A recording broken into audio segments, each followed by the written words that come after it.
بسم الله والحمد لله والصلاة والسلام على رسول الله بعد.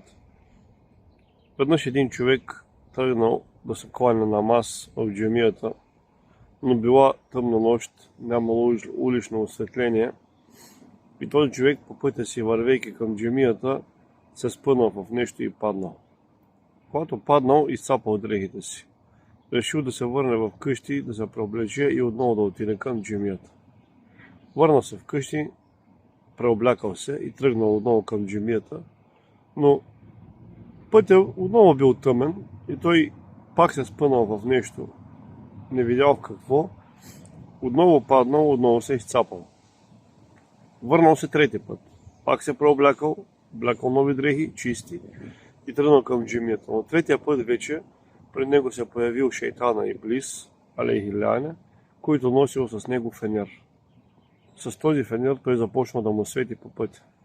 Тогава човекът се очудил и му казал на този шейтан, казал: защо го правиш това? Ти си моя явен враг. Ти се стремиш да ме отдалечаваш от Аллах, от джамията. Защо ми светиш по пътя ми? Тогава Иблис му казал: първия път, когато падна и се изцапа, аз бях този, който те спъна.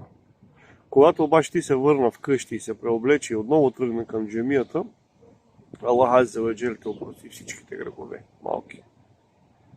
Втория път те спънах, ти пак падна.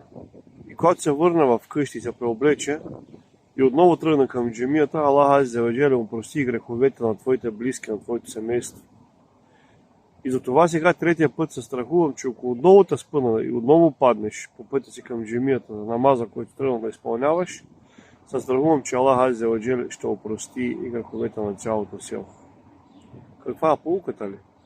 Поуката, скъпи братя и сестри, е, че въпреки, че тази случка и тази история може да ви се струва невероятна, може да ви се струва нереална, може да ви се струва измислена, но това, което Аллах азза ва джал обещава за кланящите се, за тези, които се отстояват и тези, които служват прекратната си молитва в джамията, в Корана керим и в хадиста на Мухаммед саллаллаху алейхи ва салям, наградата, безмерната им награда за тях, за тези хора, те не са измислица и те не са плод на някакво въображение.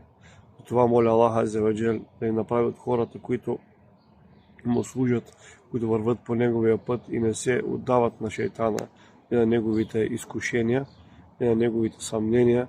Моля Аллах азза ва джал да опрости делата ни и да направи от неговите праведни раби. Амин. Ва саллаллаху ва саллим аля расулина Мухаммад.